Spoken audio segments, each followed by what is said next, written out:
Você acompanha agora o Jornal da Rede Alesp. Tudo sobre o Legislativo do Estado de São Paulo. Olá, bom dia. Hoje é terça-feira, 21 de julho e eu sou Lilian Busato. Eu sou Priscila Silvério e você começa agora com a gente no Jornal da Rede Alesp. Sim, Jornal da Rede Alesp, coberto na combate ao coronavírus. Preparamos diariamente para você atualizações, todas as informações sobre a pandemia do coronavírus. Entrevistas com especialistas de vários setores, parlamentares, a volta dos trabalhos no Legislativo, em plataforma digital não presencial, tudo o que você precisa saber sobre o que está acontecendo em São Paulo, no Brasil e no mundo. Mais um dia, né, Priscila? Mais um dia com informações. É verdade. Bom dia, Lilian. Bom dia, tudo bem? Tudo. Estamos aqui, né, graças a Deus, até as 2h30 da tarde para fazer um jornal e informar todo mundo que está em casa. Todo mundo que está em casa, diariamente, de segunda a sexta-feira, são 5 horas diárias, das 9h30 às 2h30 da tarde, com informações para você. É isso aí. Rodando agora com notícias, né? Vamos lá. Vamos conferir a programação das atividades parlamentares aqui na Assembleia Legislativa de São Paulo nesta terça-feira.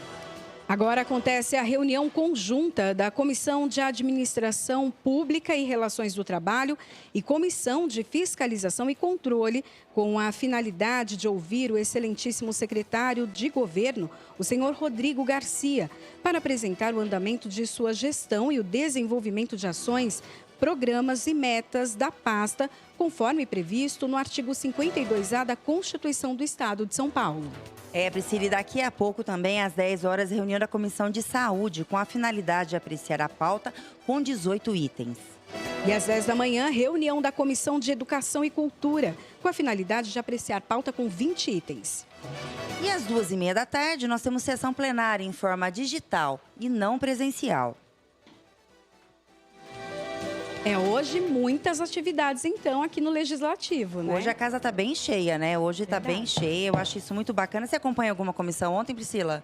Olha, ontem eu não acompanhei, mas acompanhei na semana passada, inclusive essa que vai receber, então, o secretário-geral, o Rodrigo Garcia. Ele vem falar dos últimos 6 meses, então, nesse momento que a gente enfrenta de pandemia, como o governo, então, atuou, quais foram as frentes.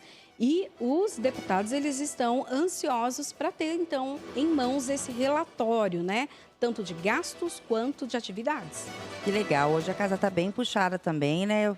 Esse ano, acho que foi excepcional. Agora, em julho, estamos trabalhando, né? Uhum. E também, paralelo, também, a gente vamos falar um pouco do coronavírus, né? Vamos ver como é que foi hoje qual foi a taxa hoje. Eu acredito que São Paulo, ela está passando, cada dia que passa, eu acho que ela está estável.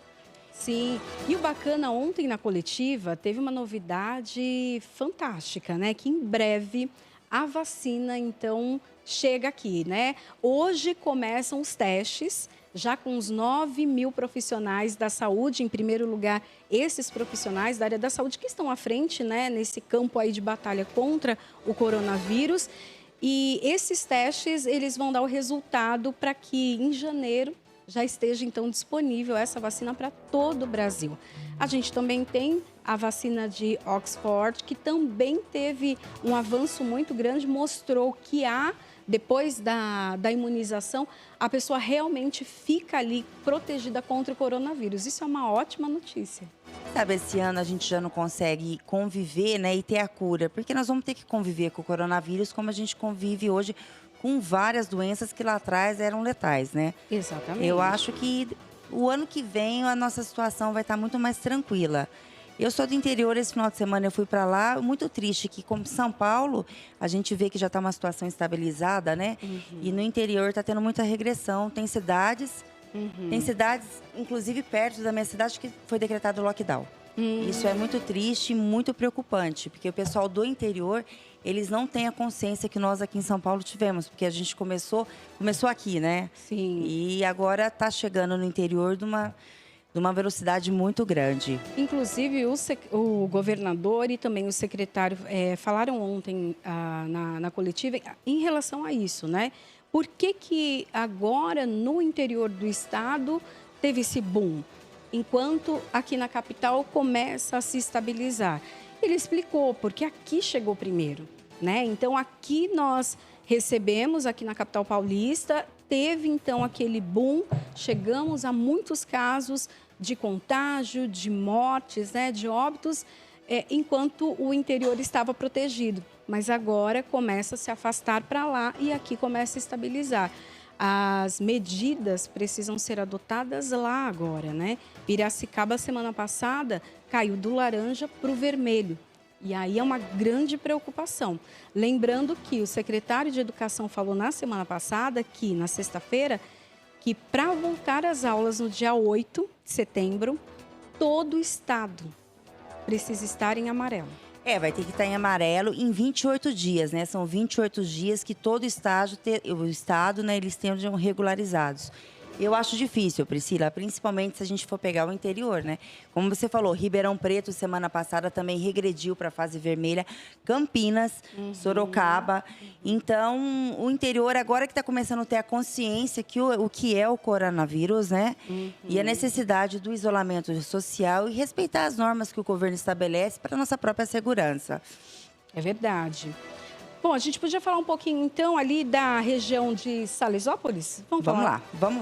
O município de Salesópolis está recapeando 5 ruas em emendas de R$400 mil destinadas pelo deputado Marcos Damasio, do PL.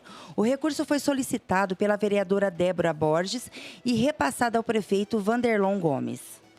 Na semana passada foram concluídos os trabalhos na rua José Cursino dos Santos, na área central. No cronograma de obras estão ainda a rua Adelina da Silva Barroso e um trecho da rua 28 de Fevereiro, ambas no centro, além das ruas Expedicionário Paulo Fatigati de Moraes e também Totozinho e Joaquim Domingues Martins, no distrito dos Remédios. Os serviços de recapeamento dessas vias, com a emenda do deputado Marcos Damasio, totalizam pouco mais de 4 mil metros quadrados, beneficiando milhares de moradores. Temos uma sólida parceria com o prefeito Vanderlon, com a vereadora Débora e com os salesopolenses. E estarei sempre contribuindo para o desenvolvimento dessa querida cidade de nossa região, afirmou o parlamentar. Priscila, o recurso também foi indicado pelo deputado. É proveniente da emenda voluntária do ano passado. Para este ano, o parlamentar já indicou outros R$250 mil para a infraestrutura em emenda impositiva que ainda será processada pelo governo do estado. Bem, Priscila, vamos ler também aqui, vamos falar um pouquinho sobre a revista France Football. Cancelou a entrega dos prêmios de Bola de Ouro em 2020 pela primeira vez na história. A justificativa para a não realização do evento, que ocorre desde 1956, é que não há condições justas para a disputa do troféu devido à pandemia provocada pela Covid-19 nesta temporada do futebol. A publicação se justifica dizendo que a justiça não poderia ser observada, uma vez que os dados estatísticos, por exemplo, não poderiam ser equiparados por conta de alguns campeonatos terem encerrado suas atividades antes dos outros. Ainda é dito que a Bola de Ouro transmite valores como solidariedade e responsabilidade, além do aspecto esportivo. A revista afirma que fazer uma pausa é uma necessidade nesses tempos de pandemia, para que o futebol recupere sua força, paixão e emoção. Ela também diz que prefere uma pequena entorno na sua história do que uma enorme cicatriz. O último vencedor do prêmio da categoria do futebol masculino havia sido Lionel Messi, enquanto Megan Rapinoe, campeã do mundo com a seleção dos Estados Unidos, foi a vencedora do Bola de Ouro feminina. Vamos a mais notícias para você? Vamos lá, Priscila? Vamos lá. Fechada ao público desde março os principais pontos turísticos do Rio de Janeiro, como o bondinho do Pão de Açúcar, o trem do Corcovado e a roda gigante. Eles vão voltar a funcionar na primeira quinzena de agosto. Boa notícia, né? Uma boa notícia. Embora já estejam autorizados a retomar suas atividades, de acordo com a fase 4 do plano de flexibilização da Prefeitura, que começou na última semana, representantes dos principais cartões postais da cidade decidiram postergar a reabertura para voltarem com mais segurança. Regras como o uso de máscaras, disponibilização de álcool em gel e redução da capacidade máxima das atrações serão adotadas. Os ingressos deverão ter descontos de até 50% para os frequentadores. Eu me lembrei agora, Lilian, da questão da Disney, né? A Disney teve a reabertura, porém com várias restrições. Por exemplo, apenas 30% do público dentro do parque. O parque fechou. Então, eu acho que a única Disney hoje que está aberta é em Hong Kong, que esse dia eu dei uma olhadinha. Só com 30% também. Sim. Não tem nem como, eu acho que abrir com essa porcentagem, porque eles não conseguem se manter, né? Não é lucro, né? Não é lucrativo. Não é lucro. Então, a gente pensa também, né? Temos esses pontos turísticos aqui né, no Rio de Janeiro e eles vão precisar tomar muito cuidado, né? Para que não haja a contaminação. Tem também todas as regras, né? O uso da máscara, álcool em gel, é necessário mesmo. Nesse momento, não tem outra medida. Como eu sempre falo, nesse momento, se o cidadão, a pessoa, não tiver consciência das regras que elas precisam seguir para poder se proteger, o governo não vai fazer milagre, né? Exatamente. Vamos dar um giro agora de repórter com nossos colegas. E hoje, quem vai falar com a gente é a nossa jornalista Melissa. Tudo bem? Olá, Melissa, bom dia. Seja bem-vinda aqui ao Jornal da Rede Alesp. Bom dia, meninas. Tudo bem? Tudo bem. Quais são as informações que você traz hoje aqui pra gente? É o seguinte, ontem a gente teve a Comissão de Segurança Pública e Assuntos Penitenciários, que aconteceu em ambiente virtual. A presidência dos trabalhos do deputado delegado Olímpio Progressista, os deputados debateram vários projetos, entre eles alguns de reconhecimento da atuação dos policiais. Entre esses projetos foram aprovados, em sua maioria, aliás, todos foram aprovados, e os deputados debateram um pouco sobre esse papel que tem a comissão, uma vez que é importante também que sejam feitos projetos, segundo eles, que não também reconhecimento sociais, mas também que conhecia a violência policial. O deputado Major Meca destacou que a Polícia Militar tem uma preocupação muito grande com relação a esse ponto, e eles não são coniventes com nenhum tipo de prática indevida. Então, ele fez esse destaque. O deputado delegado Olim falou que as corregedorias dos polícias do Estado de São Paulo são as mais atuantes e competitivas de todas as polícias do Brasil. O deputado Luiz Fernando, ele falou sobre a importância de ressaltar o policial que age corretamente, mas também fazer essa fiscalização. Melissa...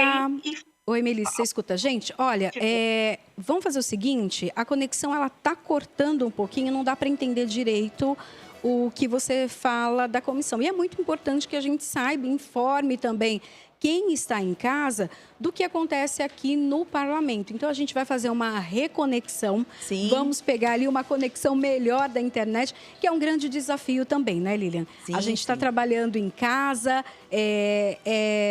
essa questão da tecnologia, da internet, é discutida já há muito tempo no Brasil. Já tem vários marcos regulatórios, né?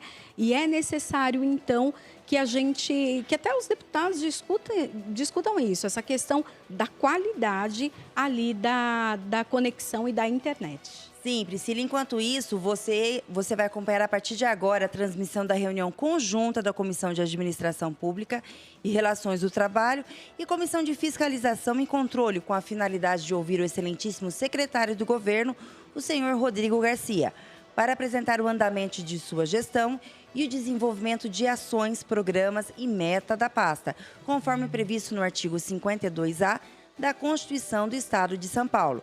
E você continua assistindo o nosso Jornal da Rede Alesp pelo canal do YouTube. Ótimo, então. Quem está em Ótimo. casa, né? Quem tá em Continua casa. ali assistindo. Começa a assistir, então, a reunião conjunta dessas duas comissões que são muito importantes e vão pegar ali e conversar com o secretário, tirar todas as dúvidas. E ambiente virtual fica bem interessante, né? Porque o secretário não precisa vir aqui à Assembleia e também os deputados, cada um numa cidade, né? Então, eles estão lá, cada um no seu lugar, tranquilos, também seguros, né? Seguros, e sim, passando sim. todas as informações, cumprindo o que o dever. legislativo exige. Isso. Vamos falar de novo com a Melissa. Melissa, está nos escutando? Estou escutando vocês. Vocês me ouvem melhor? Agora sim, Melissa. Agora está Ótimo. muito boa a conexão. que bom. Você poderia voltar no início para falar das comissões, que como a nossa colega e parceira aqui falou, a Priscila, né? É muito importante. É o cidadão, a população, o telespectador que está nos assistindo, saber o que está acontecendo aqui dentro da Assembleia Legislativa. Ah, sim. Então, eu acompanhei ontem a Comissão de Segurança Pública e Assuntos Penitenciários, sob a presidência dos trabalhos do deputado delegado Olindo, progressista. A Comissão de Segurança Pública apreciou aí 16 itens relacionados à polícia militar, à prática aí de uma boa segurança para o estado de São Paulo. Entre os projetos apreciados, a gente teve o 794 de 2019, que institui o cadastro estadual de presos, né? Então, de acordo com a proposta do deputado, o deputado agente federal Danilo Balas, haveria um cadastro para que as pessoas pudessem saber, ao invés de você tirar aquelas certidões que teria nesse cadastro. A gente teve outros projetos também de reconhecimento da atividade policial, né? O deputado Luiz Fernando Teixeira, do PT, ele destacou que é importante ressaltar o policial que age corretamente, mas também é importante que sejam feitos outros projetos e projetos também voltados para a punição daquele policial que não age corretamente. O deputado Major Meca, do PSL, ele destacou que a Polícia Militar tem um rigor muito grande quando se trata de policial que não age corretamente. E o deputado delegado Olim falou que as corregedorias do estado de São Paulo são as mais rigorosas do Brasil, de todas as corregedorias que nós temos no estado de São Paulo. Então, são colocações importantes, até porque nesses casos, eles não falam só como parlamentares, falam também como policiais. Então, foram colocadas aí questões. No finalzinho da reunião, já havia sido falado sobre isso no final da outra reunião, que é um requerimento para um jornalista da Folha vir prestar esclarecimentos na comissão com relação a termos que ele usa com relação à Polícia Militar. Esse requerimento acabou não podendo ser votado por falta de quórum, acabou tendo algum problema de conexão ali, o quórum caiu, e aí sem quórum não é possível fazer a votação. E aí, mas o deputado Luiz Fernando, antes de perder a conexão, ele acabou destacando que era preciso verificar de novo esse requerimento, porque não se tratava de uma atribuição da comissão, e sim de uma CPI, por exemplo, e não é o caso. Então, é importante que a gente veja quais são os projetos que estão em discussão, em andamento, porque eles dizem respeito à nossa segurança também, vai reverberar isso no nosso dia a dia e na nossa segurança.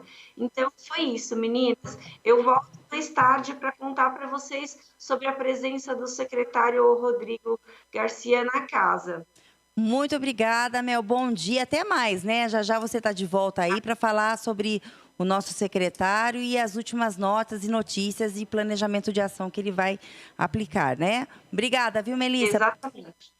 Obrigada eu. Bom dia. Obrigada. Até daqui a pouco, então.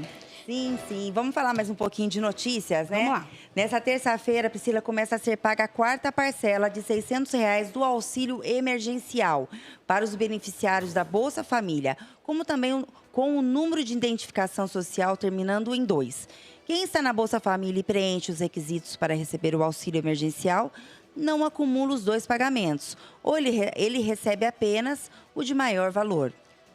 Todos os beneficiários do Bolsa Família receberão a quarta parcela do auxílio emergencial até o dia 31 de julho, para que quem não é do Bolsa Família e já recebe os R$ 600 desde o mês de abril, começa a receber a quarta parcela amanhã, na quarta-feira, através dos depósitos na poupança digital.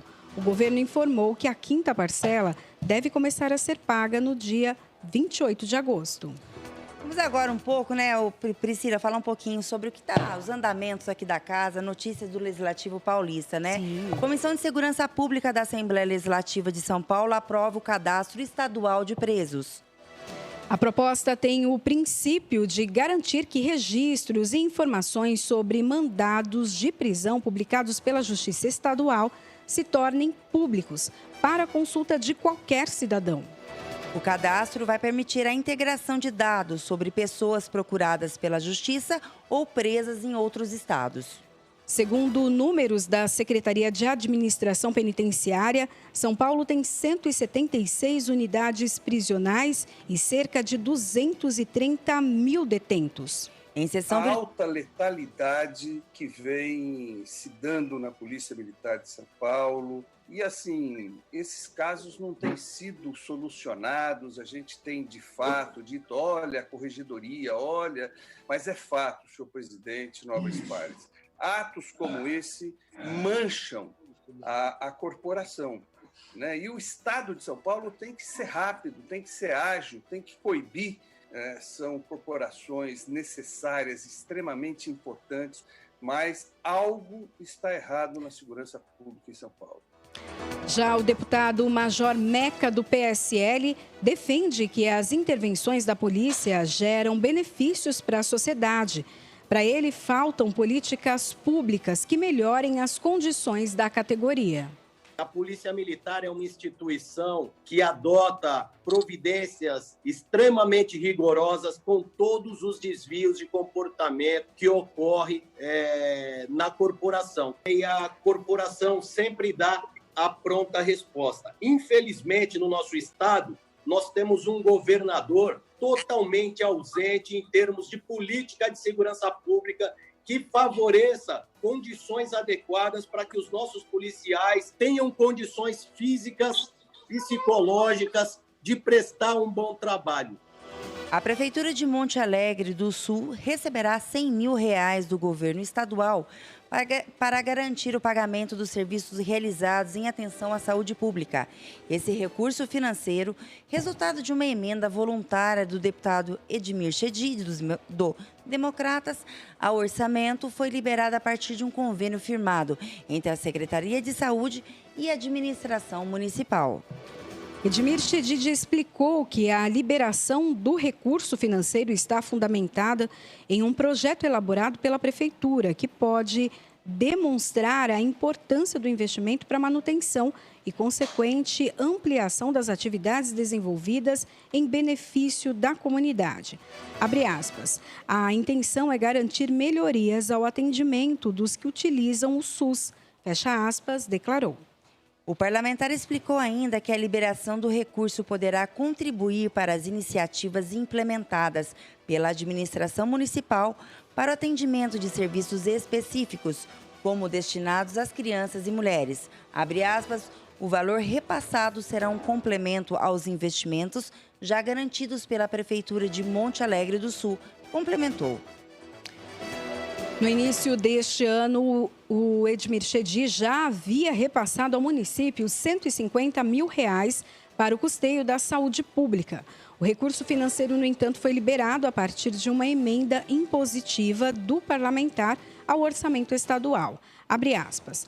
O trabalho para garantir mais benefícios à comunidade continua junto ao Estado, pois estamos reivindicando mais melhorias, disse o deputado.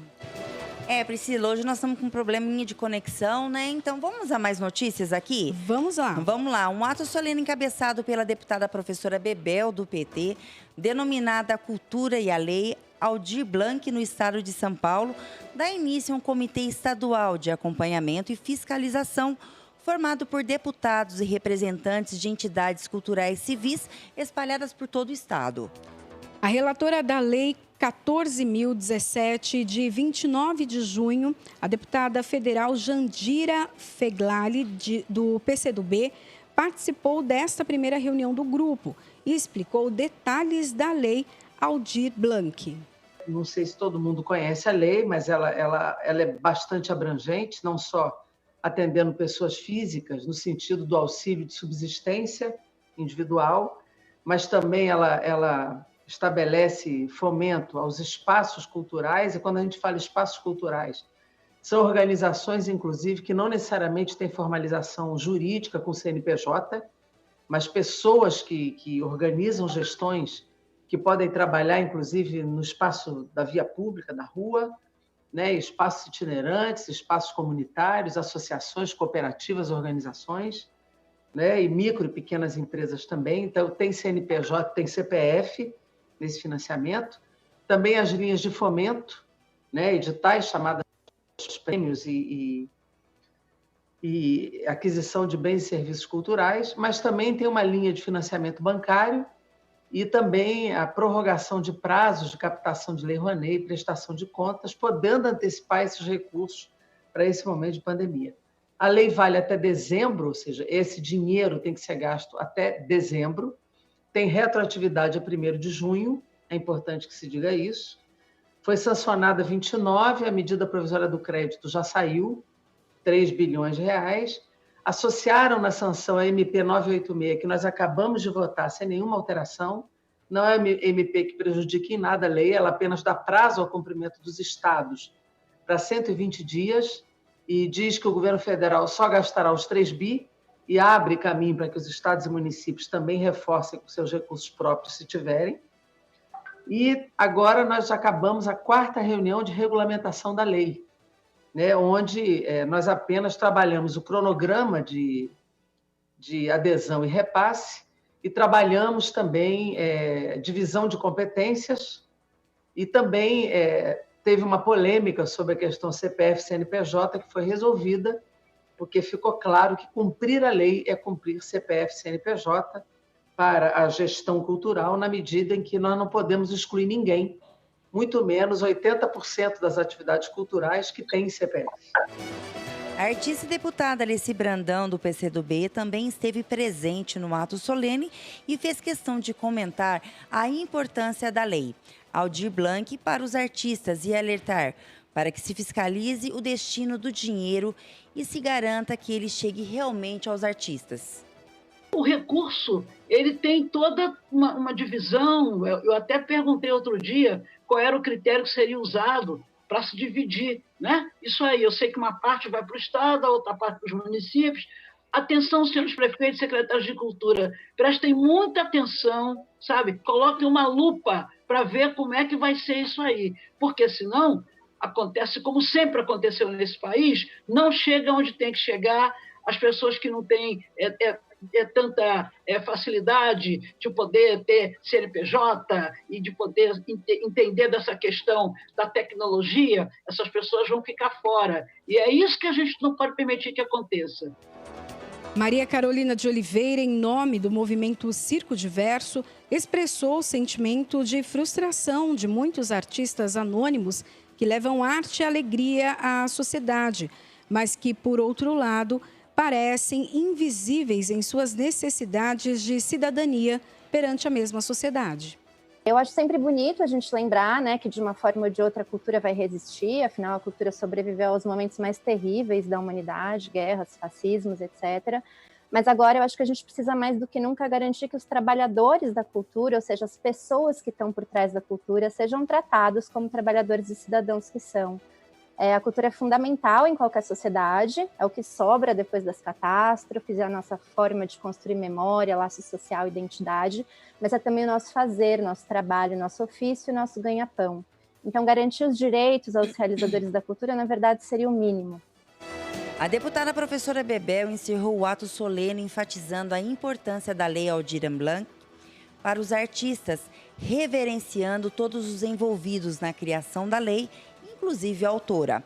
A deputada federal Benedita da Silva, do PT, se comprometeu a fiscalizar para que o dinheiro realmente chegue aos artistas. Nesse momento, sobretudo, que nós estamos precisando que tenha um comitê gestor estadual, para que este secretário estadual de educação, né, que não tem nenhuma política de cultura, não tem uma política de cultura para o estado de São Paulo, que até o presente momento não deu uma moeda para a cultura, face aí essa pandemia, tudo que nós estamos passando, que esse dinheiro vá, de fato, na mão e nas mãos dos trabalhadores e trabalhadoras da cultura. Agora, né, Priscila, nós vamos com mais uma entrevista e o Jornal da Rede Alesp conversa agora com Emília Rabelo. Ela é fundadora do Outdoor Social. Ela vai nos falar sobre o Nof Fluxo, primeira rede Wi-Fi gratuita da favela. Bom dia, Emília, seja bem-vinda aqui ao Jornal da Rede Alesp. Eu queria que você explicasse um pouquinho para a gente sobre esse projeto. Olá, bom dia. Olha, o NoFluxo é uma rede Wi-Fi gratuita. Na verdade, ela é monetizada pela publicidade. Então, a nossa ideia é disponibilizar uma rede Wi-Fi que seja gratuita, mas que a gente vai vender anúncio, né, publicitário dentro dessa rede para que ela seja viabilizada pelas marcas. Emília, por favor, vocês poderiam falar para a gente, né? E a primeira comunidade que vocês escolheram foi a comunidade de Heliópolis, né? Para o projeto piloto. Por que essa escolha? Teve alguma decisão especial ou foi coincidência? Não, Heliópolis é uma das comunidades, né, mais empoderadas economicamente de São Paulo. Você tem também junto, né, Paraisópolis, Heliópolis, Cidade Tiradentes, que é o maior conjunto habitacional da América Latina. E a gente decidiu fazer em Heliópolis por causa do cenário econômico, de uma população muito empoderada economicamente. Explica para a gente como vai funcionar. Então, tem Wi-Fi gratuito. Como as pessoas vão se cadastrar? Quem pode utilizar? Quantas pessoas dentro de uma mesma casa? Olha, a gente vai fazer pontos, como ecopontos, né? Como se fosse pontos de Wi-Fi divididos em pontos de fluxo, por isso que o projeto se chama NoFluxo. E você vai ter sempre uma abrangência de 100 metros. O cidadão, enfim, o usuário, né, que a gente chama da rede, chega... Probleminha no Wi-Fi, probleminha de conexão, né, Priscila? Isso. Já a gente volta a falar com a Emília Rabelo, vamos conectar com ela de novo. Hoje bacana, assim, esse projeto, né? Porque quando você disponibiliza ali o acesso à internet para uma população mais carente, você dá acesso para que ele tenha informação, né? Consiga estudar. Tem muitas crianças que estão nesse momento em casa, né, estudando em casa, mas não tem a condição de ter um computador, ou tem o celular, mas não tem uma internet que consiga entrar nas aulas. Então, é necessário mesmo. Um projeto bem bacana. Bem bacana, né? Principalmente para as comunidades, né? Conhece muita gente, muita criança querendo estudar e não consegue, mesmo o governo dando todo o amparo, porque não tem uma rede Wi-Fi à disposição, né? Exatamente. Para procurar emprego também, né, Lilian? Hoje em dia, tudo tem na internet. Tudo. A gente vive em função da internet, sim, principalmente por causa da pandemia do coronavírus e isolamento social, né? Exatamente. Então, a gente tem várias famílias ali que estão sem comunicação por conta da pandemia. Os avós precisam ficar mais distantes, então não tem mais aquela visita. E a internet dá essa possibilidade, você fazer ali uma videochamada, enxergar, ver ali quem está tão longe da gente fisicamente, mas tão pertinho do coração, né? Inclusive eu vejo, né? Meus pais são mais velhos, eles sempre foram resistentes à tecnologia. Hoje todo mundo, como você falou, videochamada, para a gente poder estar olhando, não é a mesma coisa de um contato, né? Sim. De um abraço. Mas eu acho que já ajuda principalmente as pessoas mais idosas que moram sozinhas, né? Essa ligação, esse contato. E a tecnologia veio num momento hoje que a gente cresceu muito por causa do isolamento. E isso está servindo para todo mundo, né? Até as pessoas mais idosas, como eu falo, tá se entrando, né, no mundo digital. Todo mundo se reinventando, né? Esse é o momento de todos nós nos reinventarmos, aproveitarmos as possibilidades. Outro dia eu estava pensando, né? Esse recurso de videochamada já existe faz muito tempo. Sim. E a gente não usava, né? Era muito difícil utilizar. E hoje a gente utiliza não só para o trabalho, para fazer ali as atividades, uma reunião online, mas também para chegar mais perto das pessoas, né? Sim. Isso é muito bom. Vamos entrar em contato agora de novo com Emília Rabelo. Emília, está nos escutando? Alô, Emília? Oi, tô aqui, caiu, mas voltei. Voltou. Que bom. Poderia continuar falando com a gente, Emília, acompanhar teu raciocínio, voltar de novo a essa parte que você estava nos falando, né? Sobre a expansão do projeto. Ela segura no máximo 1.000 pessoas ao mesmo tempo. Então, a gente, devido à pandemia, devido a gente não ficar estimulando a aglomeração, a gente tem colocado até no máximo 100 pessoas e organizado elas para elas não se aglomerarem. E, Emília, como é que o morador ele faz para acessar essa internet gratuita? Ele tem que chegar na área, né, onde você vai ter a rede, o Wi-Fi, e aí ele se cadastra, ele dá o telefone, dá um e-mail ou só um telefone e preenche os dados, e aí ele começa a navegar. Essa internet ela é bem semelhante, né, ao que a gente tem, por exemplo, na região central da cidade, né, o Wi-Fi ali aberto para utilização, então, de qualquer pessoa que passe por ali. Eu queria que você falasse um pouquinho da segurança desse sistema, né? Você vai colocar ali, né, abrir o seu celular, abrir o seu sistema no Wi-Fi. A gente sabe que há um perigo nisso. Como vocês têm trabalhado essa questão da segurança? Então, a gente tem uma empresa parceira, né, que ela tem todas as regras de segurança. Ela também, né, ela bloqueia sites da Deep Web ou sites de fake news, enfim. A gente tem uma rede safe também para a pessoa navegar. E esses dados são todos da navegação do usuário, a gente consegue ver os dados, mas a gente não consegue dar a pessoa que está trafegando naquela página, enfim. Então, toda a lei de informação, lei de proteção de dados dos usuários de internet, a Anufluxo está enquadrada. Emília, me fala uma coisa, a internet ela vai ficar disponível para os moradores por quanto tempo na comunidade? É um projeto por tempo determinado durante a pandemia somente ou vocês estão pretendendo que esse projeto fique sem prazo, né? Continuidade mesmo após a volta de todo mundo numa vida normal? Então, o Anufluxo ele é um projeto em expansão, é um projeto que veio para ficar.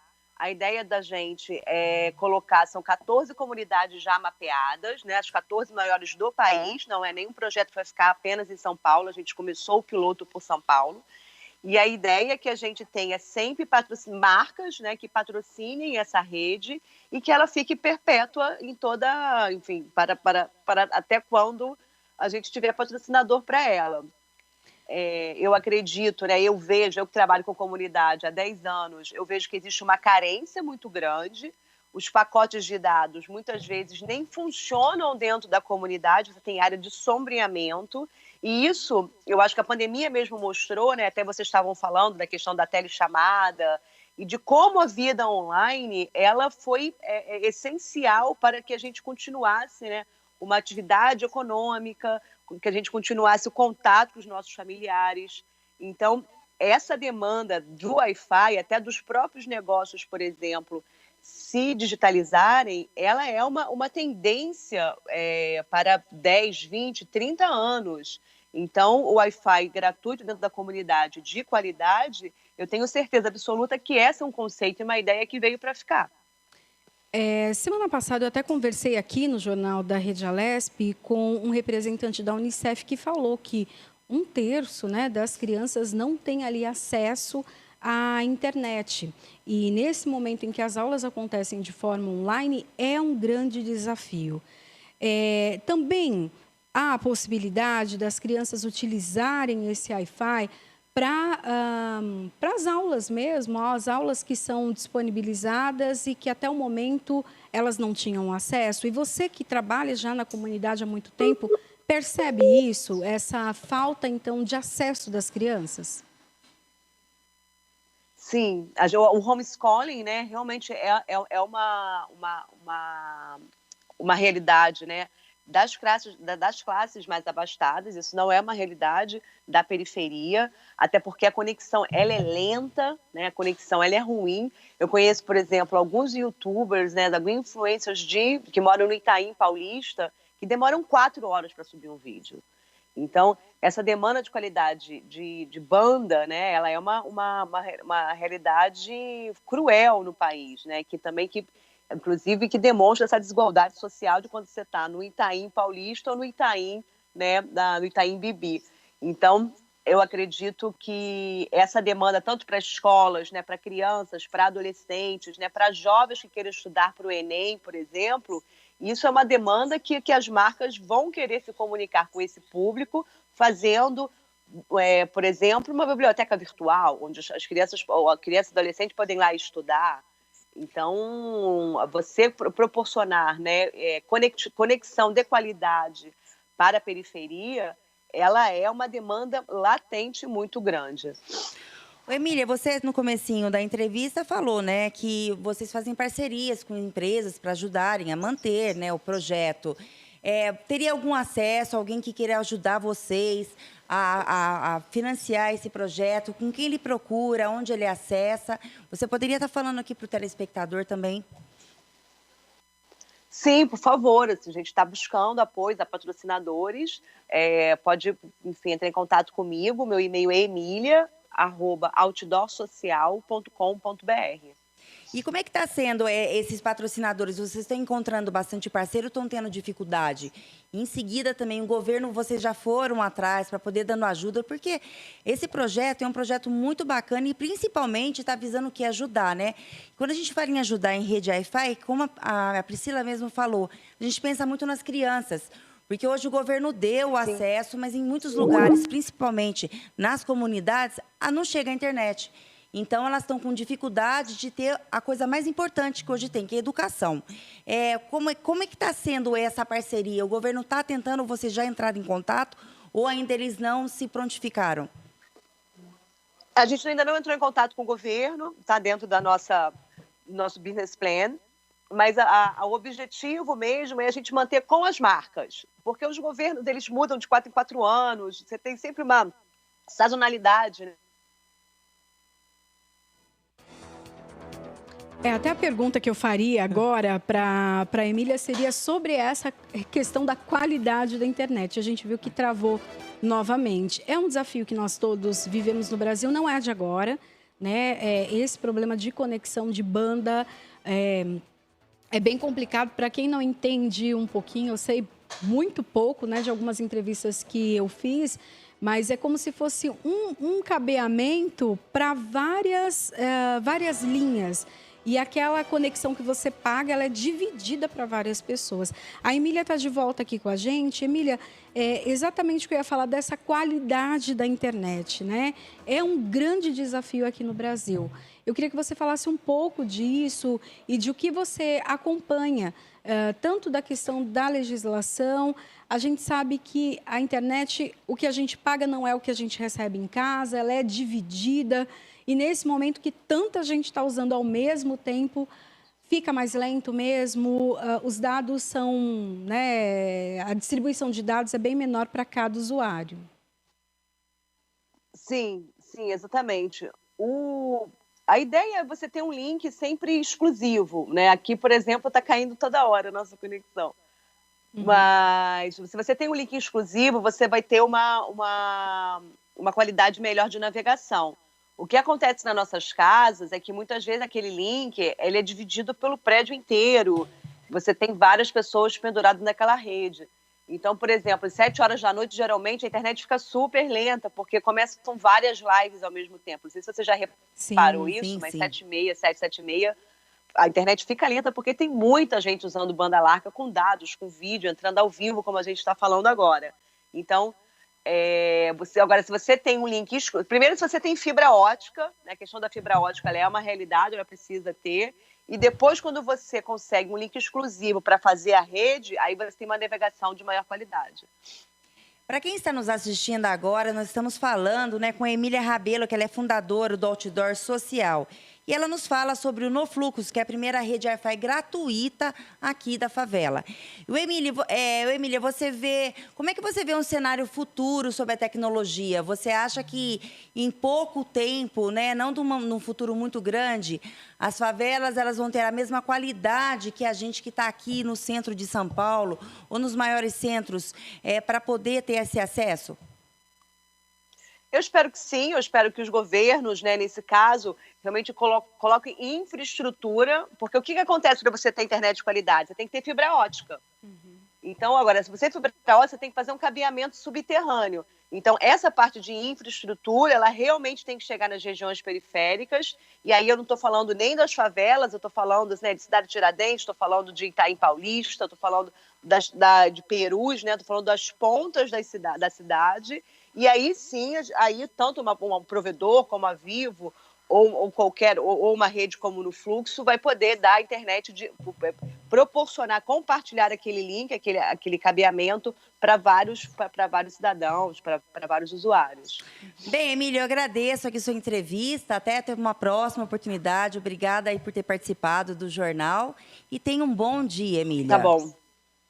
Tá bom, muito obrigada. Obrigada, Emília. Que bacana, né? Muito Iniciativas bacana. como essa. E eu estava pensando aqui, enquanto ela falava, a gente sabe que as pessoas que moram em comunidades ou em bairros mais afastados, quando elas recebem essas oportunidades, né, de um acesso à internet ou um acesso a algum serviço público de qualidade, a condição de vida dessa pessoa, dessa família, também é mudada. Então, é muito interessante, é muito importante que a internet chegue para essas pessoas na comunidade, para que jovens e adolescentes não fiquem ociosos, mas tenham ali a oportunidade de estudar, de ter cursos gratuitos online também. Bem interessante, parabéns pelo trabalho. Bem, o Jornal da Rede Alesp vai com mais uma entrevista, Priscila. E agora a gente conversa com Carlos Roberto Elias, que ele é advogado criminalista e nos fala sobre a situação do Tribunal de Júri e as audiências de custódia em tempos de pandemia do coronavírus. Bom dia, doutor Carlos. Seja bem-vindo aqui ao Jornal da Rede Alesp. E eu queria que o senhor falasse um pouquinho para a gente, então, desse trabalho do Tribunal de Júri nesse momento. Como funciona? Bom dia a todos, é um prazer estar aqui com vocês na Alesp e poder esclarecer um pouquinho para a população como funciona a questão do Tribunal do Júri, uma situação de emergência que a gente tem enfrentado em razão da pandemia do Covid-19 e, como se sabe, o Tribunal do Júri ele é o responsável por todos os crimes contra a vida. E esses crimes contra a vida eles têm duas fases de julgamento e a segunda fase é o Tribunal do Júri, que é composto por pessoas leigas e demanda uma série de outras situações para que se componha um Tribunal do Júri, iniciando pelos jurados, né? Nós temos um corpo de 25 jurados, que é a previsão do Código de Processo Penal, além do magistrado, além do promotor, além da defesa e seus assistentes, o corpo de polícia militar e mais o réu, e além do público que fica aberto para assistir. Ou seja, um ambiente totalmente em desacordo com as orientações da Organização Mundial de Saúde nesse momento. Deste modo, logo em março, o CNJ, que é o Conselho Nacional de Justiça, soltou uma nota impedindo as realizações dessas solenidades, de modo que os réus que estavam no aguardo dessa solenidade tiveram suas audiências suspensas, né? Da mesma forma, nós tivemos os réus que são presos em flagrante, sem o chamado direito à audiência de custódia.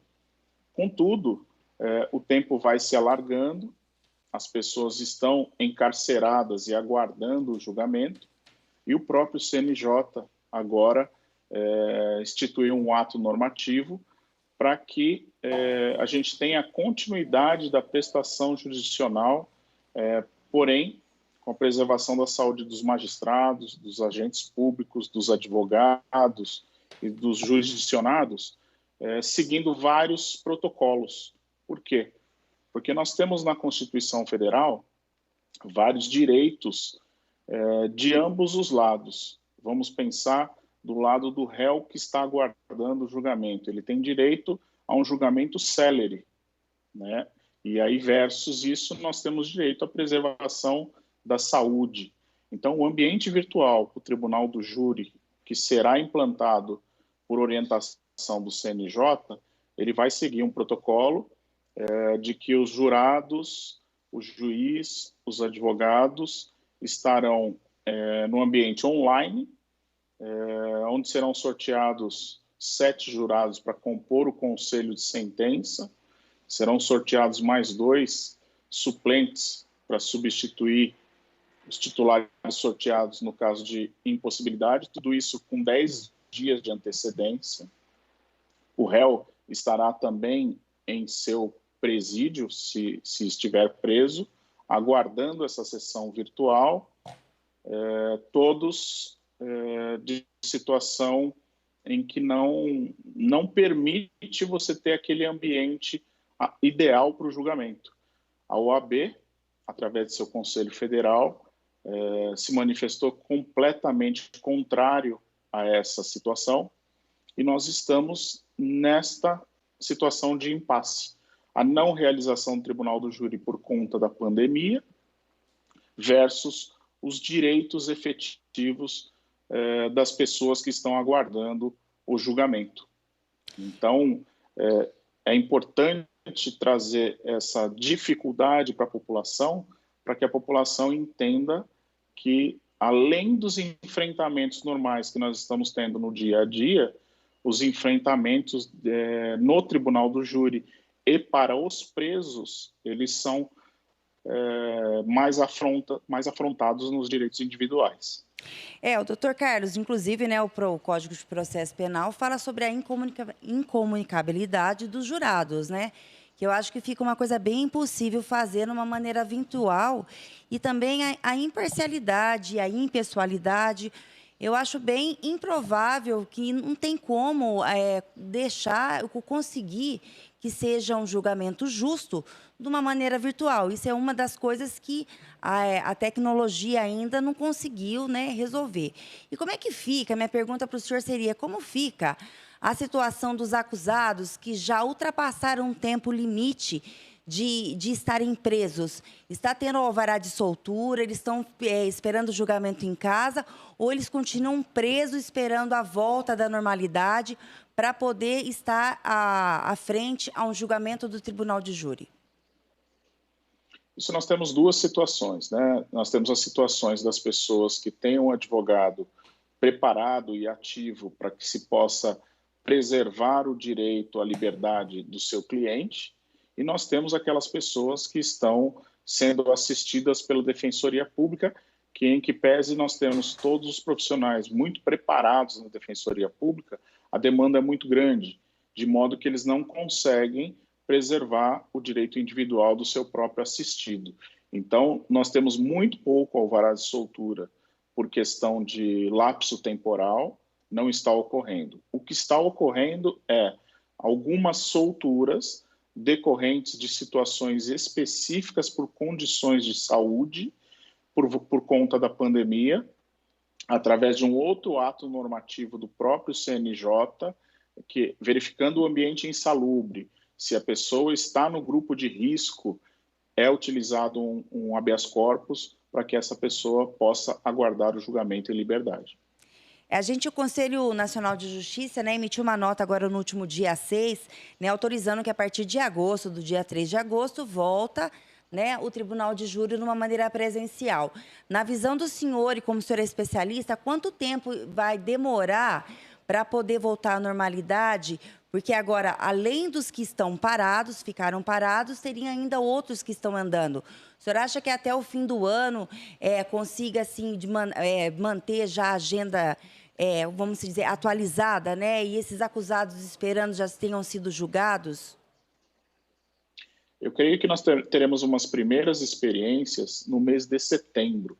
Por quê? O Tribunal de Justiça de São Paulo está fazendo um manual de protocolo de retorno gradativo. Neste manual não terá a presença de público, você terá a presença de advogados, de estagiários, de promotores de justiça, contudo, apenas para casos urgentes e necessários. O próprio Tribunal de Justiça, no manual, já não permite que pessoas que tenham condições impostas pela Justiça de comparecimento mensal ir ao fórum.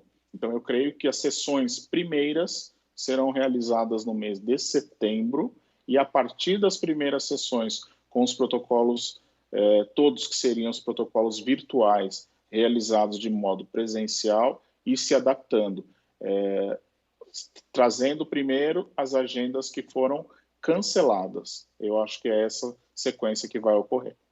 Hoje, na Justiça, na área criminal, que o senhor é especialista, só o tribunal de júri que teve esse impasse, ou a gente teve alguma área de atuação, execução criminal, que nem o senhor acabou de falar, a presença do livramento condicional de ter lá a custódia, ele foi suspenso também. Teve alguma outra área de atuação nesse campo criminal também que não permitiu a audiência virtual? Sim, na verdade, eu acho que a audiência presencial, uma das mais importantes, é a audiência de custódia. Por quê? Porque o preso, seja ele em flagrante ou de modo preventivo, ele tem o direito constitucional de ser levado à presença do magistrado no prazo de 24 horas. Em épocas de pandemia, nesse enfrentamento, não foi possível que isso ocorresse, onde nós retrocedemos a uma situação anterior de demonstrar para o magistrado que aquela situação daquela prisão não se fazia necessário nesse momento de modo eletrônico. Isso trouxe um retrocesso e um problema muito grande na área criminal. Eu acho que essa foi a parte mais atingida pela pandemia, que seriam as prisões que ocorreram nessa época de enfrentamento. O senhor também, como advogado criminalista, como é que estão sendo feitas as visitas para os clientes que estão presos, né? Porque o isolamento social, a gente não pode ter contato. Como está fazendo contato profissional e cliente nesse momento? Ou está tudo suspenso também? Os advogados estão deixando de conversar com os seus clientes? Só estão tendo, assim, as notícias e as informações que estão no processo? Existem vários protocolos dentro dos presídios, né? Que realmente suspenderam toda e qualquer visita. Você tem que demonstrar a imprescindibilidade para uma coleta de procuração, de instrumento procuratório, ou de uma conversa muito rápida, para que você tenha condições de agir no modo eletrônico.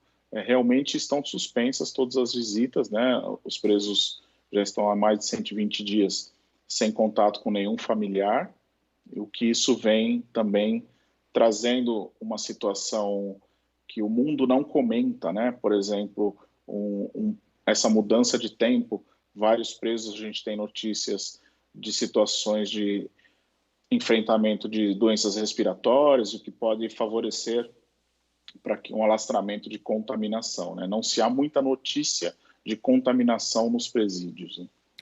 Doutor, falando, né, na área criminalista, vamos falar um pouco de flagrante delito. Como é que está ocorrendo também os flagrantes delitos? Como é que o advogado está conseguindo defender? Ele tem acesso à delegacia ou também isso está acontecendo de maneira virtual? Como que está sendo o procedimento e os protocolos por presos acusados que são detidos em flagrante delito? Sim, não está acontecendo de maneira virtual, né? Acontece o flagrante normalmente.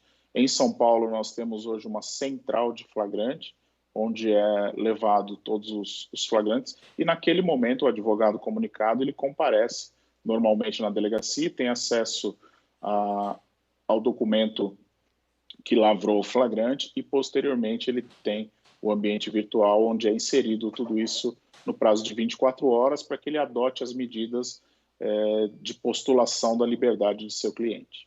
E o judiciário está respondendo dentro do prazo previsto em lei. O senhor, agora vamos falar do trabalho do senhor numa maneira prática.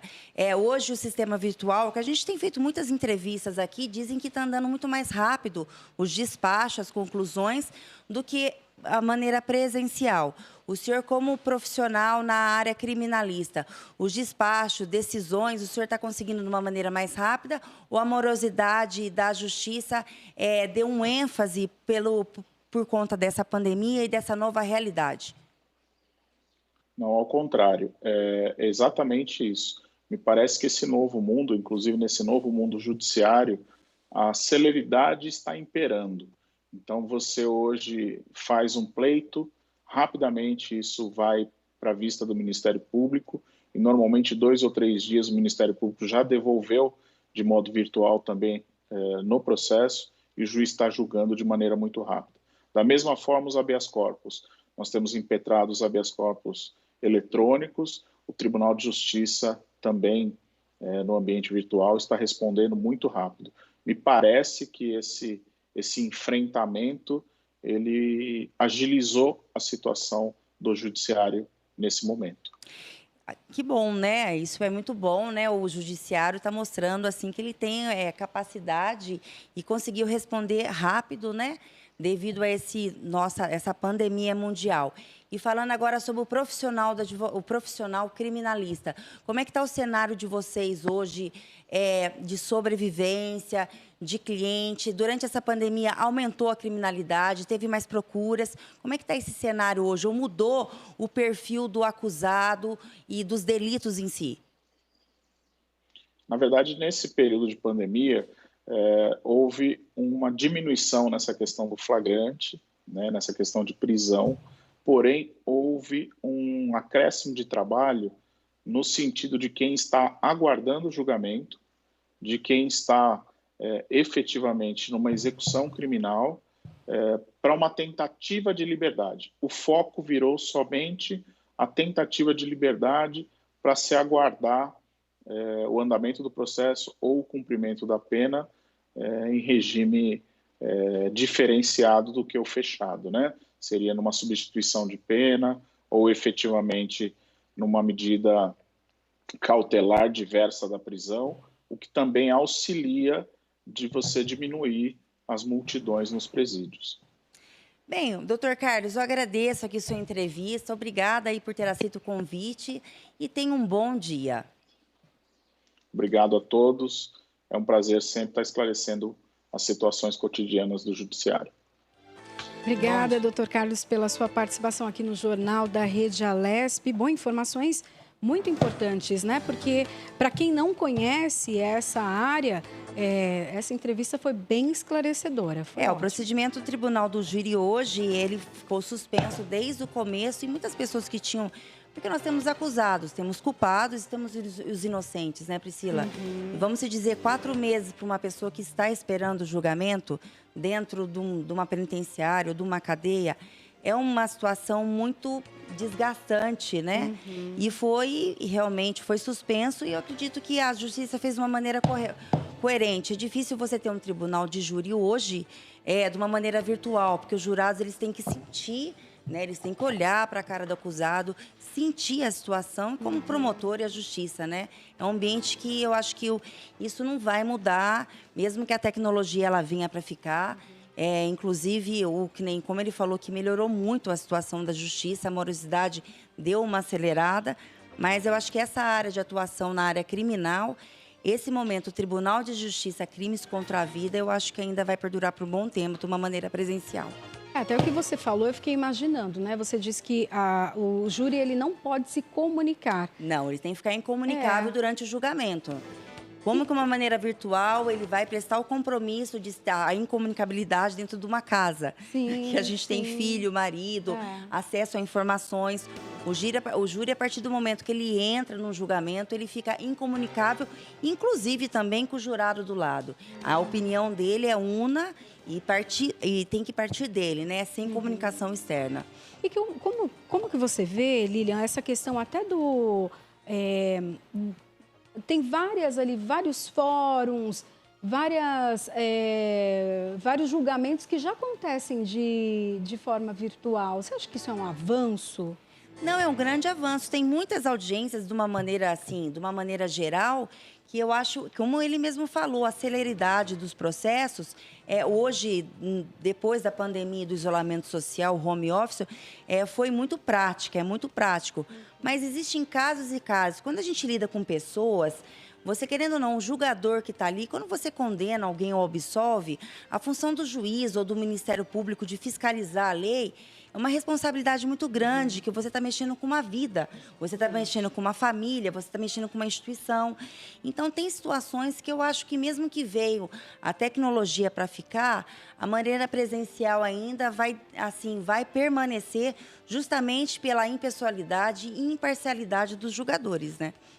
Que bacana, legal a gente ter também toda essa visão, né? Porque às vezes a gente, quem não faz parte desse meio, acha que é um grande avanço, que é possível, que vamos... Mas o que você disse é muito importante, é preciso ter o olho no olho, o juiz ele vê de maneira diferente, né? Sim, existe caso que você tem que ter a sensibilidade. É diferente eu falar com você numa maneira virtual, onde o sorriso dentro de uma câmera está perfeito, de uma maneira, nós dois aqui no tete-a-tete, como a gente fala, de uma maneira mais assim, popular, frente a frente. É diferente quando o acusado olha no olho da vítima ou vice-versa e está lá o juiz, o Ministério Público que fiscaliza essa situação, ele está vendo a situação de uma maneira real, que é diferente de uma maneira virtual, né? Verdade.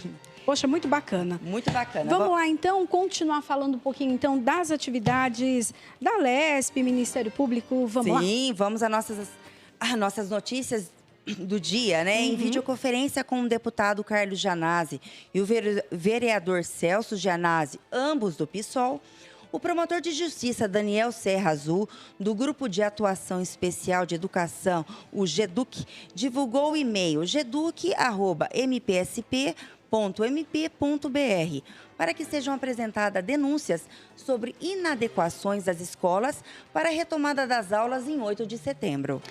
Ele explicou que a atuação do órgão está restrita ao controle de legalidade. Por isso, em princípio, o MP estaria impedido de invadir a margem discricionária dos atos do governo. Assim, Serra Azul recomenda a pais e profissionais da educação que leiam o decreto 65.061 e comuniquem ao órgão a situação em que o governo esteja descumprindo suas próprias diretrizes. A live com o promotor foi realizada depois da declaração do professor titular da Escola de Matemática Aplicada da FGV, Eduardo Massad, estimando que a volta às aulas causará a morte de 17 mil crianças no país, mesmo sendo adotado o uso de máscaras e o distanciamento de 2 metros.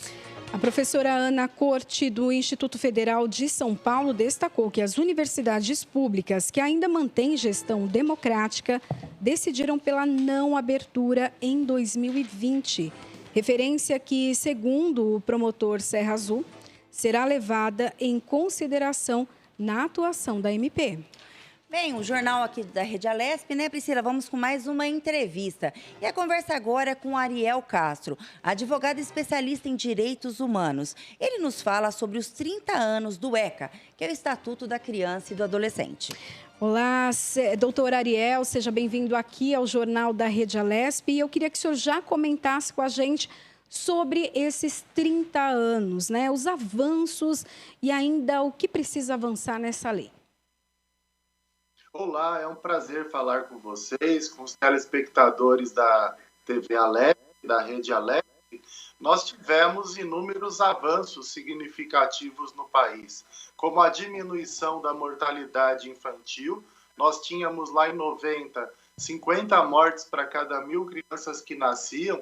Hoje nós temos 13 mortes para cada 1.000 crianças que nascem. Isso se deve ao que nós implementamos no país, principalmente com relação à saúde das mulheres, das gestantes, também das crianças e adolescentes na primeira infância, através do Sistema Único de Saúde, com base nas previsões do Estatuto da Criança e do Adolescente. Diminuímos o trabalho infantil, tínhamos lá em 90 em torno de 5 milhões de crianças exploradas no trabalho infantil.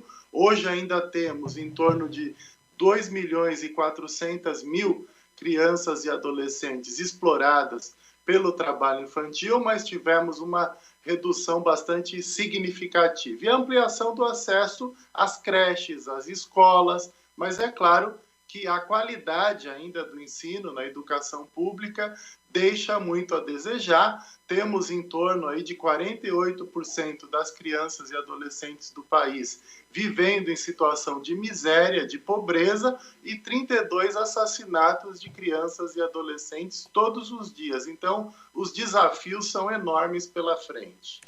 Doutor Ariel, bom dia. Quem fala é Lilian, tudo bem? Tudo bem. Doutor Ariel, a gente sabe que a lei do Estatuto da Criança e do Adolescente é 8.069/90. E hoje nós estamos em 2020. Foram 30 anos de ECA, né? Hoje, esse ano, a gente está comemorando os 30 anos. Eu queria que o senhor falasse um pouquinho para o telespectador, um resumo geral. O que é o Estatuto da Criança e do Adolescente e quais foram as principais mudanças nesses 30 anos? O Estatuto, ele, além dessas transformações reais que eu citei, na parte legislativa, ele substituiu o Código de Menores. A crítica que se tinha ao Código de Menores é que só se preocupava com crianças e adolescentes, chamados de menores, quando estavam abandonadas ou envolvidas com crimes, chamadas de menores abandonados e delinquentes, e sempre com a visão repressiva, de recolhimento compulsório, colocando em grandes orfanatos, em unidades grandes também das antigas FEBEMs, como nós tivemos grandes unidades no Tatuapé, na Imigrantes, com 2.000, 3.000 internos. E houve, então, uma grande mudança na legislação, através da Constituição Federal, inicialmente, no artigo 227, na Constituição de 88, que foi regulamentada pelo Estatuto da Criança e do Adolescente. Então, nós tivemos aí a introdução de várias políticas públicas, serviços e previsões legais, exatamente para evitarmos que tenhamos crianças e adolescentes em situação de abandono, de negligência, vítimas de violência, crueldade e opressão, e envolvidas também com atos infracionais. Mais ainda, nós temos muito que ser feito na sociedade brasileira, mas se deve ao ECA, por exemplo, a criação de mecanismos como o Disque 100, como os conselhos tutelares, como os conselhos municipais dos direitos da criança e do adolescente, as promotorias da infância e juventude, também as varas especializadas da infância e da juventude. Doutor Ariel, o senhor poderia falar para a gente, né, tem o Estatuto da Criança, o que é criança, até quantos anos ela é identificada como criança pela lei e de quanto a quantos anos ela é identificada como adolescente? O senhor poderia estar falando isso para nós? Sim, então, a criança ela vai do 0 até completar 12 anos. Completou 12, a partir dos 12 até completar 18, temos o adolescente. Então, nós temos no Estatuto da Criança e do Adolescente previsões que são específicas, voltadas às crianças e voltadas aos adolescentes. Por exemplo, só o adolescente responde pela prática de atos infracionais, pela prática de crimes. A criança, ela propriamente não responde perante as varas especiais de infância e juventude que julgam os processos de atos infracionais. Elas vão receber medidas de proteção. Já os adolescentes, a partir dos 12, podem ser responsabilizados recebendo medidas socioeducativas, entre elas, inclusive, a internação, a privação de liberdade numa unidade da Fundação Casa, como ocorre aqui em São Paulo. Quando um adolescente, né, nesse caso, comete um ato infracional, ele é mandado a uma casa que o senhor acabou de falar. Ele permanece na casa até os 18 anos, ou esse limite pode ser estendido dependendo da gravidade da infração?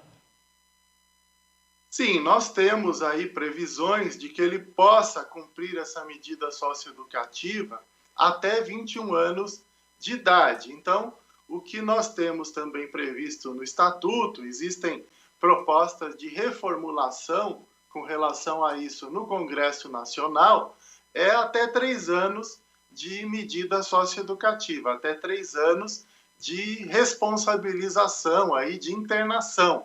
O que pode, então, acontecer nesses casos é do adolescente ser considerado com periculosidade, ser atestado por um psiquiatra de que ele tem periculosidade, de que ele não tem condições de retornar ao convívio social por sofrer alguma psicopatia, por exemplo, como foi o caso do Champinha, e com isso ele pode receber aí uma medida de segurança, uma internação psiquiátrica para tratamento e acaba não saindo, mesmo após os 3 anos de internação ou mesmo após completar os 21 anos de idade. Doutora Ariel, a gente sabe que muitas ações que são realizadas hoje por adolescentes, elas foram construídas ali na infância, né?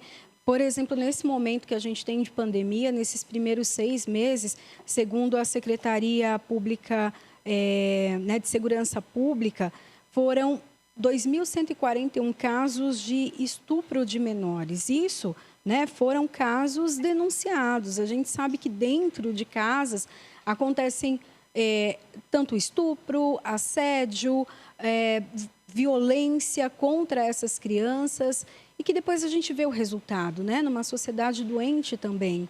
Eu queria que o senhor falasse um pouco do que pode ser feito, de que maneira o poder público pode cuidar dessas crianças, porque elas têm o direito a isso, né? É constitucional, elas têm o direito a esse cuidado. Eu queria que o senhor falasse como mudar essa situação.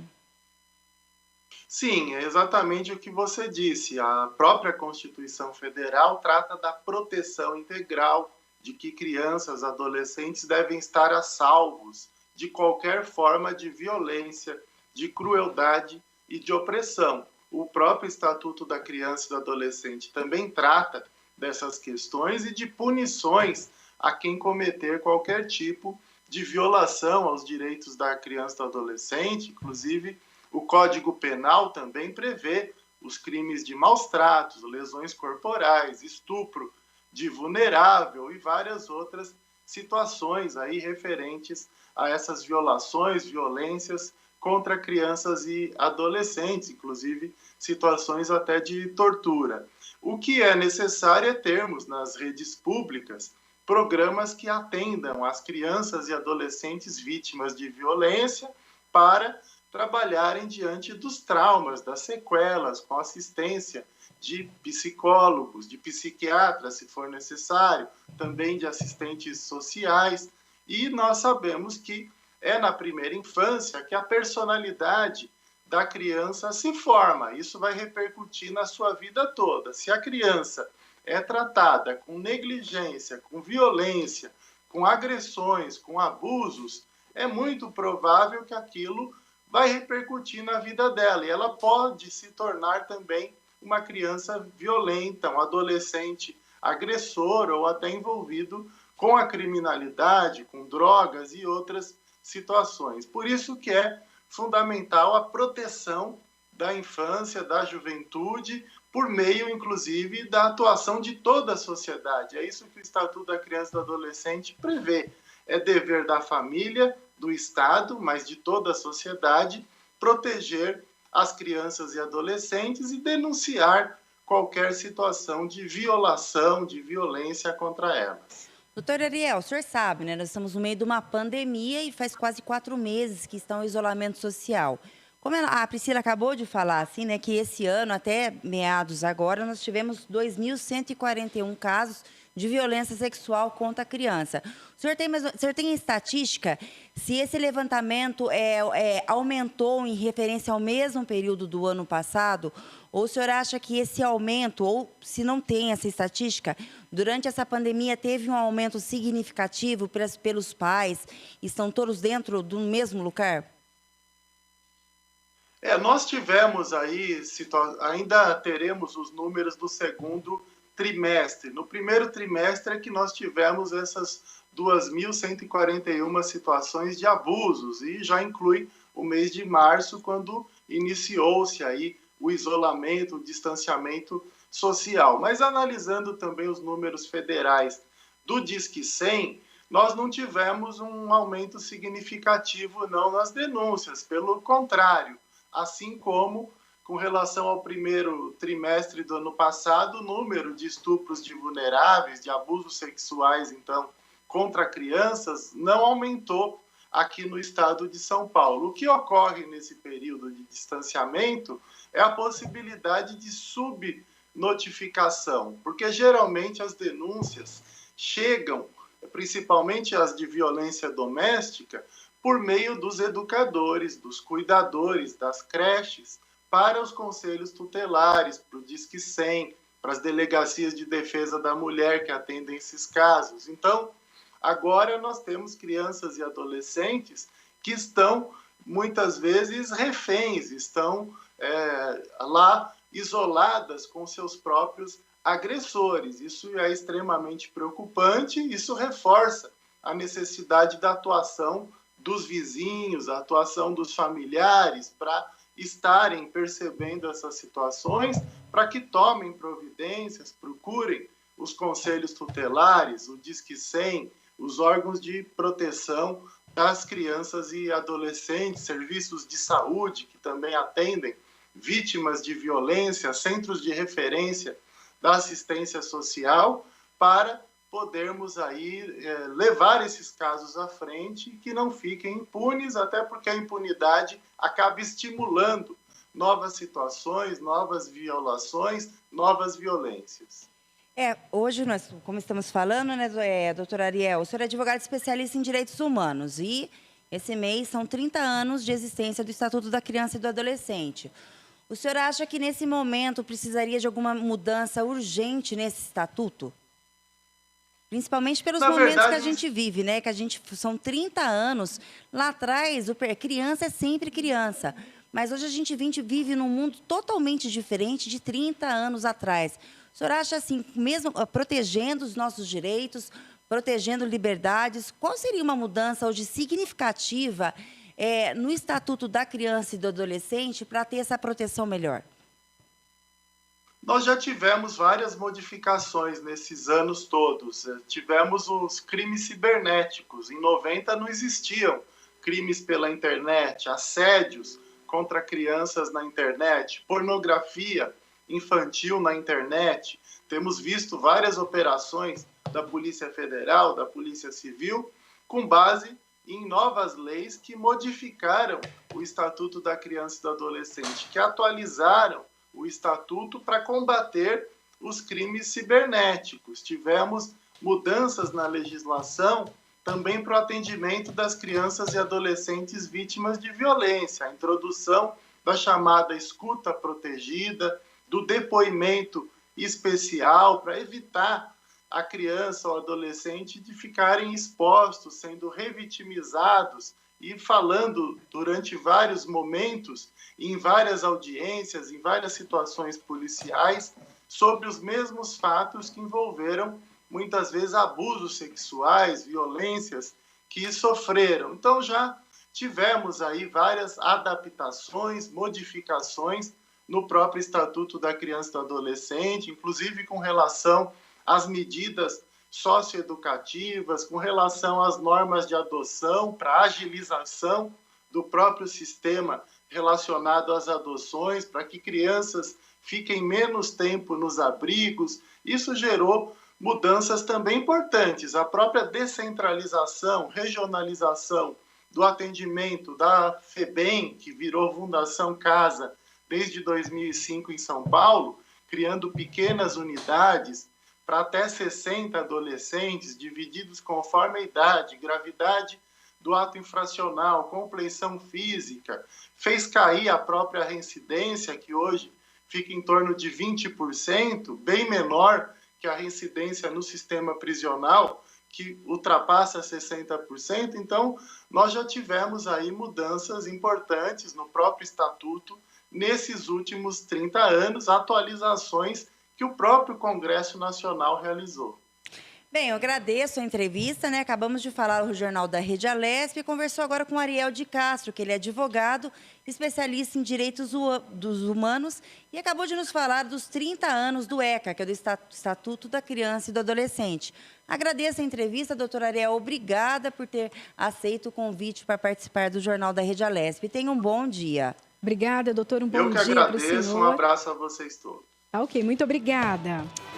30 anos, né, Priscila, de Estatuto da Criança e do Adolescente. E bacana que ele falou, até essa última pergunta que você fez, dessa mudança, né? 30 anos, muita coisa aconteceu, muita né? Coisa mudou. A internet, né? Principalmente o perfil da criança. A criança, ela é criança, mas hoje a criança ela é muito mais esperta, né? Exatamente. Bem diferente da criança de 30 anos atrás, né? E o bom é que a lei, né, e o Estatuto, como o doutor falou, ele também vai se atualizando, né? É necessário. Conforme vai passando o tempo. Há 30 anos atrás, nós éramos crianças. Hoje são os nossos filhos, né? Verdade. E vamos falar mais informações, trazer informações para o telespectador, buscando suprir as necessidades dos bancos de sangue e hemocentro dos hospitais.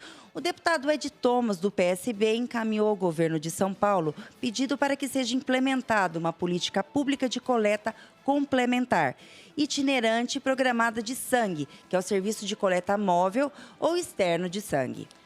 Para o parlamentar, que tem focado seu trabalho primordialmente na busca de investimentos e soluções para a área da saúde pública como um todo, abre aspas, a unidade móvel para coletar sangue, além de modernizar o sistema, ainda otimiza o controle externo, tendo em vista a pandemia e o receio da população em realizar a doação de sangue, fecha aspas. Segundo o deputado, abre aspas, é urgente suprir esta necessidade através de liberação de unidades móveis equipadas para coleta e exame de sangue com resultados confiáveis, por ser de grande importância para a consolidação da transparência das decisões do governo, evidenciando a preocupação com a saúde pública no Estado e no Oeste Paulista, concluiu o parlamentar. É isso aí. Vamos falar um pouquinho também da coletiva do governo, né? Todos os dias, então, de segunda a sexta-feira, o governo paulista realiza coletiva junto ali com a Prefeitura de São Paulo para passar todas as informações, atualizar dados, né, de contágio, de óbitos e principalmente dar ali as diretrizes para a nossa sociedade, reabertura, né, de negócios. Então, a gente vai falar um pouquinho, então, dessa coletiva. Na 95ª coletiva imprensa em 2020, realizada ontem à tarde no Palácio dos Bandeirantes, o governador João Dória, do PSDB, anunciou o início dos testes da Coronavac, que é a vacina contra o novo coronavírus, desenvolvida em uma parceria do Instituto Butantan com a farmacêutica chinesa Sinovac Biotech. Um momento histórico para a ciência brasileira. Chegaram em São Paulo, nesta madrugada, 20 mil doses da vacina Coronavac.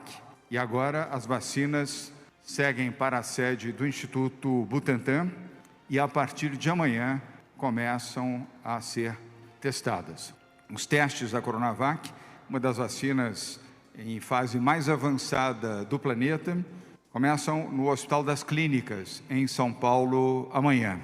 Um dos maiores centros de tratamento de coronavírus do mundo, o maior centro de saúde da América Latina. Um total de 890 voluntários aqui em São Paulo, no Hospital das Clínicas, todos médicos e paramédicos, receberão a vacina. Detalhes sobre isto serão fornecidos aqui pelos médicos, o Dr. Dimas Covas e o Dr. Esper Callas. Os pesquisadores do Hospital das Clínicas vão analisar os voluntários em consultas agendadas a cada 2 semanas. A estimativa é de concluir todo o estudo da fase 3 de testes da Coronavac, a vacina contra o coronavírus, em até 90 dias. Procedimentos similares a este que iniciamos amanhã aqui no Hospital das Clínicas, em São Paulo, será feito também em outros centros de pesquisa em estados brasileiros: Brasília, Rio de Janeiro, Minas Gerais, Rio Grande do Sul e Paraná. Os testes serão acompanhados por uma comissão de pesquisadores internacionais. Eles terão acesso à plataforma científica para observar todo o andamento e garantir transparência absoluta no processo desta pesquisa. Vamos informar aqui a opinião pública brasileira e internacional sobre a evolução de cada resultado, respeitando os critérios éticos, científicos e contratuais da pesquisa. É um grande dia para a ciência brasileira, um dia de esperança para milhões de brasileiros e também de habitantes de outros países onde esta vacina, a Coronavac, poderá ser também aplicada. O governador paulista também afirmou que mais de 120 milhões de doses da vacina Coronavac poderão ser produzidas pelo Instituto Butantan a partir do início do ano que vem. Se tivermos sucesso, como esperamos ter, a vacina será produzida aqui no Brasil, no Instituto Butantan, já no início do próximo ano, com mais de 120 milhões de doses da Coronavac. Evidentemente que a vacina será destinada a todos os brasileiros, não apenas aqueles que são de São Paulo. E isso será feito através do SUS, Sistema Único de Saúde, universal e gratuito a todos os brasileiros. O Butantan, vale destacar, terá todo o domínio da tecnologia. É isto que prevê o acordo com os chineses do laboratório Sinovac Biotech. A transferência integral de tecnologia para o Butantan está assinalado no contrato que foi assinado ainda no primeiro semestre deste ano. O diretor-presidente do Instituto Butantan, Dimas Covas, apresentou algumas informações sobre a parceria com a farmacêutica chinesa, além dos critérios para os testes com a vacina no Brasil, que estão detalhados também na plataforma virtual www.sãopaulo.sp.gov.br/coronavírus/vacina. Essa nossa parceria com a empresa privada chinesa Sinovac, eu destaco, uma empresa privada, sim, da mesma forma que a Apple produz seus telefones numa indústria lá na China, essa indústria tem as suas instalações lá na China, mas é uma indústria que tem ações em Nova York.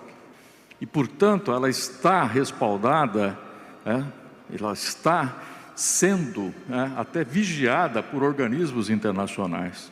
Isso é importante porque muitas vezes correm, não, mas uma vacina chinesa, sim, uma vacina chinesa com alto padrão de qualidade, feito por uma empresa chinesa privada e que já tem outras vacinas. E mais do que isso, governador, a vacina que hoje é a mais avançada em termos de histórico, porque é uma tecnologia já conhecida, já usada para a produção de outras vacinas, o que nos dá uma vantagem competitiva. Não que estejamos aqui numa competição. A competição é contra a epidemia. E essa vantagem nos dá uma esperança grande, como eu disse, de chegarmos rapidamente a vacinar a nossa população. Então é uma alegria muito grande.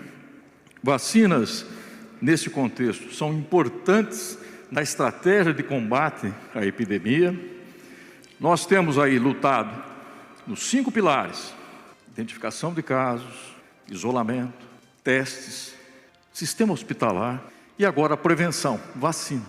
Então, governador, a ação do Estado de São Paulo no combate a essa epidemia contempla todos esses 5 pilares sob a sua liderança.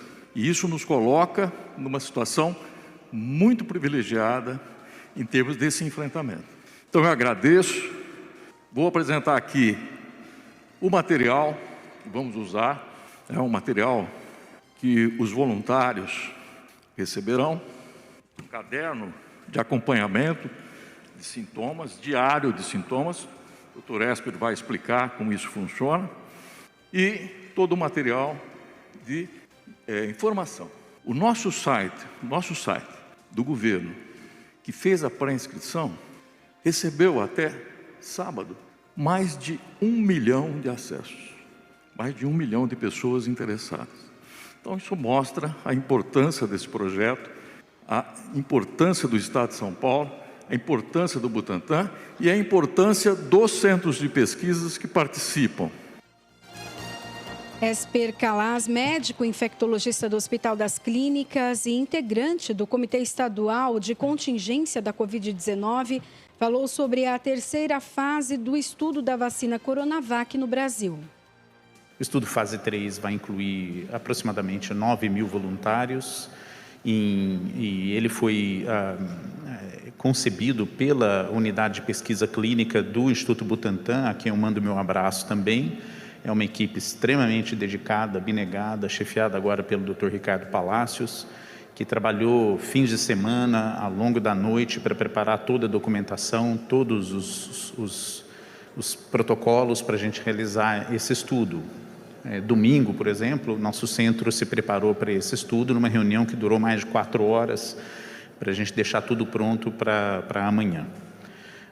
O estudo fase 3 vai ser conduzido em 12 centros e, como eu, 11 colegas meus vão atuar em diferentes locais, como o governador mencionou, tanto aqui na cidade de São Paulo, tem outros centros, no estado de São Paulo e outros estados, para acolher os voluntários interessados em participar desse estudo.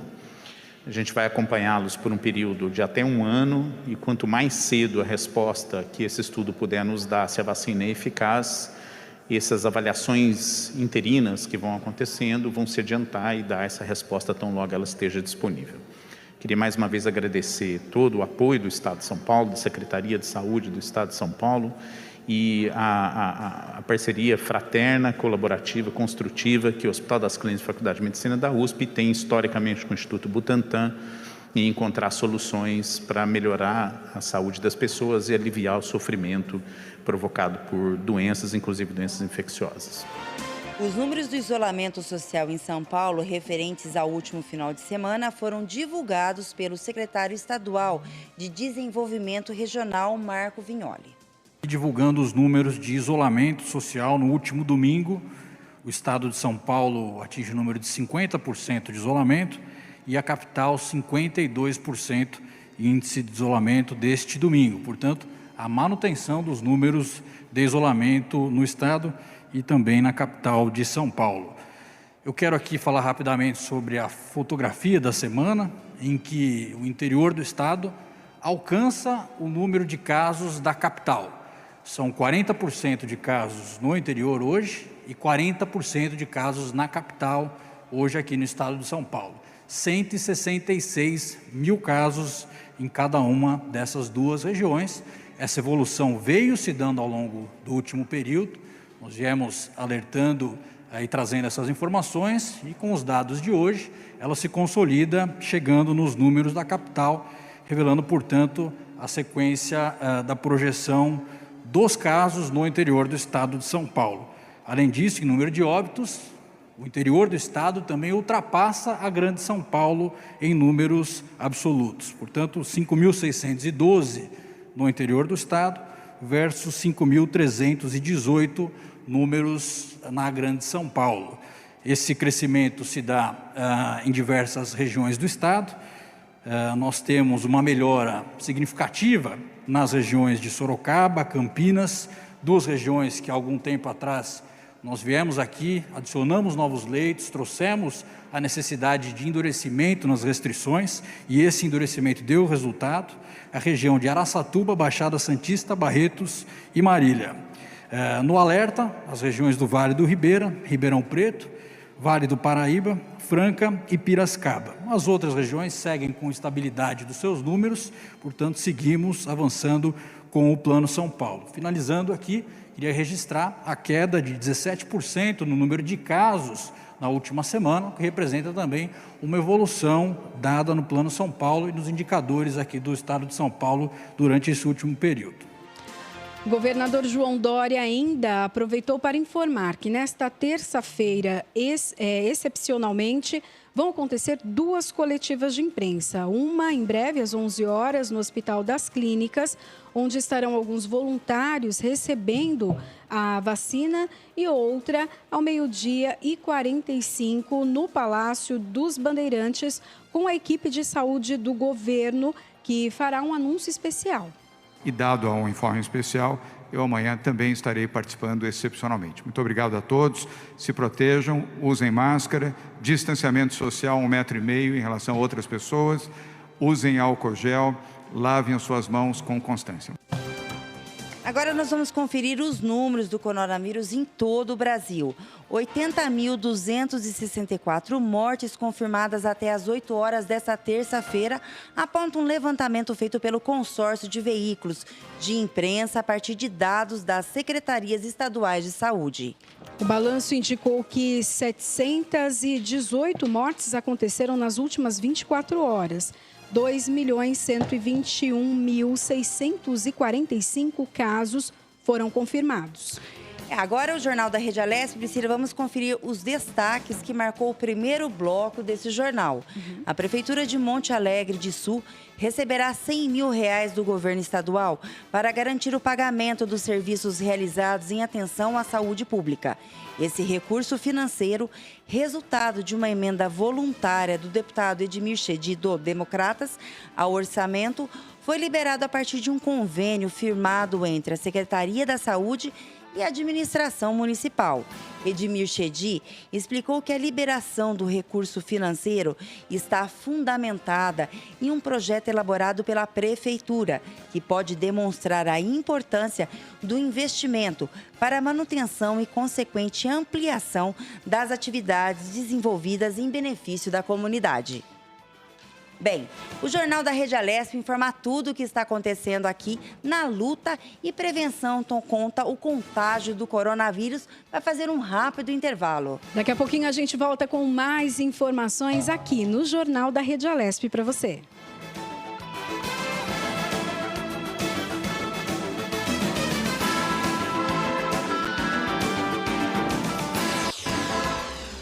Você acompanha Jornal da Rede